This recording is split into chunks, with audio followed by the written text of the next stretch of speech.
check natin itong Block 33 ng Limabrosa Phase 3. Tatlong unit ng project natin dito sa Limabrosa Phase 3 ang ating check. Isang itong Block 33. Ito yung na-turnover na natin na in-upload ko kung magkano nag-assist ni client. Pero before after uli natin yan, kasama itong fence at bakod yan. Na-start na yung fence bakod natin.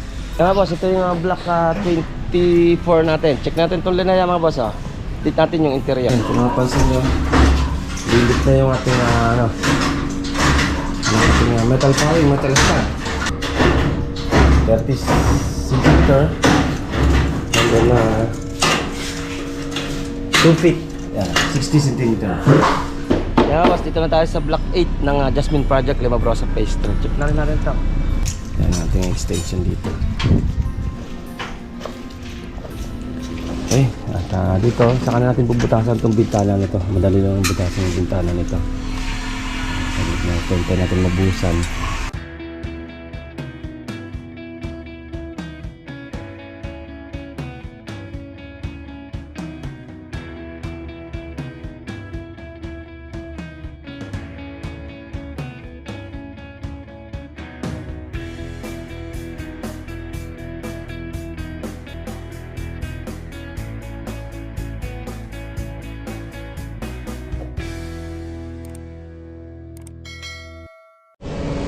Yan mga boss, at good morning, araw ng Sabado.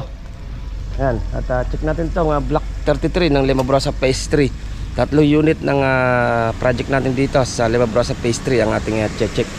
Isang itong Block 33. Ito yung na-turnover na natin na in-upload ko kung magkano nag-assist ni client.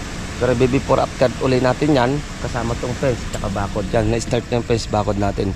Check natin yung Block 24 ng Linea din dito sa Limabrosa Phase 3. And then yung Jasmine natin ng Block 8. Check na rin natin.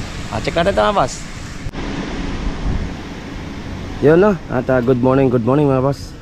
At check na natin itong project natin ng Limabrosa Phase 3. Ito yung na-turnover na natin. Parang 2 weeks na nakalipas. At ni-upload na natin yung before after nyan.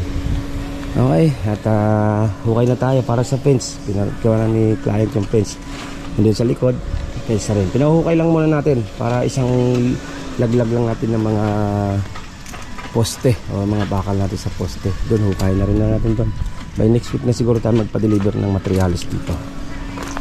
Okay. Dito naman, ito yung napinis na natin mga boss. Yan. May blind na nilagay si client. Naka-blind curtain na si client. Okay. Yan na natin yung napinis na dito. Ito, may kabit na rin naman yung mga strip light dito. Okay na ito.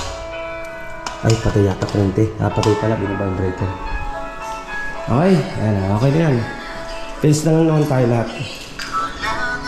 Okay. Ito, okay na tayo dito. Ayan, yung ating itong poste para sa gate ng entrance ng tao. Okay.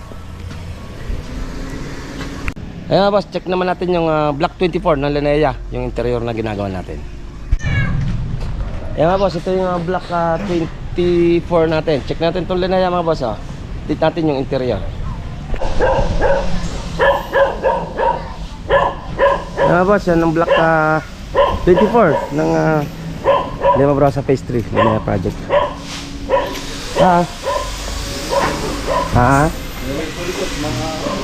Oo. At check natin sa check natin dito sa second floor. Full partition na tayo. Tubig pala yun, ano yung tubig sa baba? Ingay na, parang makina. Ano tayo, full partition na tayo para dito.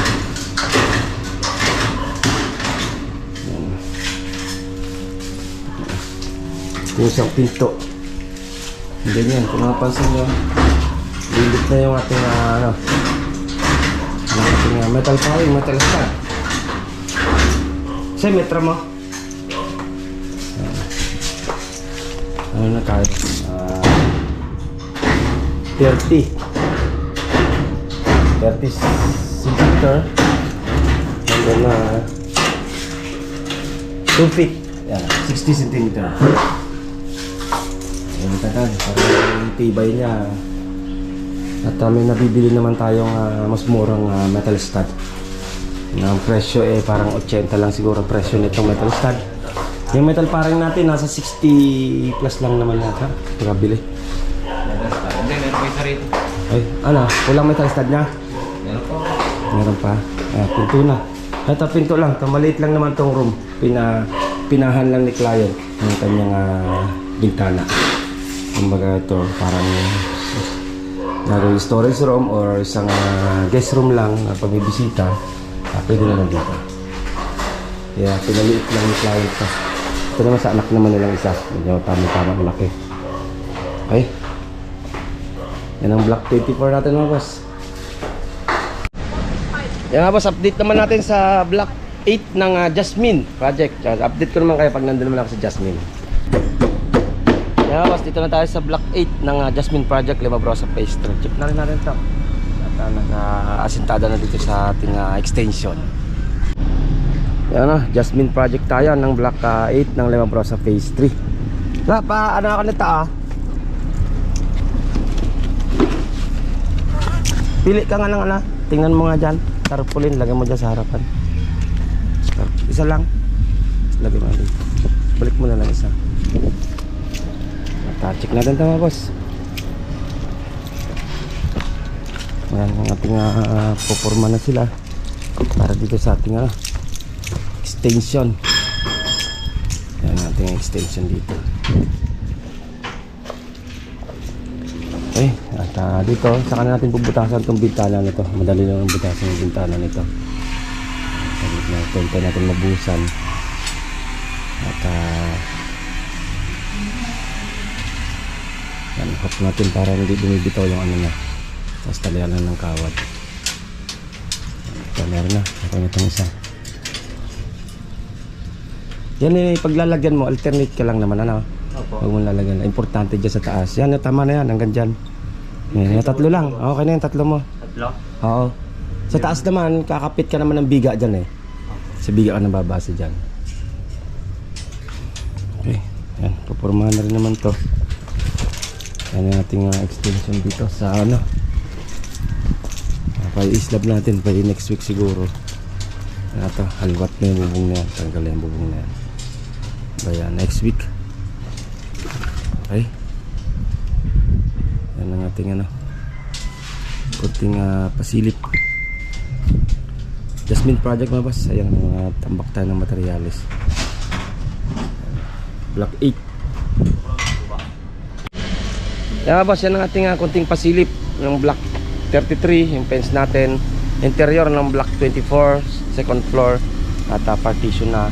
And then ito naman, extension naman tayo. Jasmine block 8. Bayan na yun. Lunes na uli.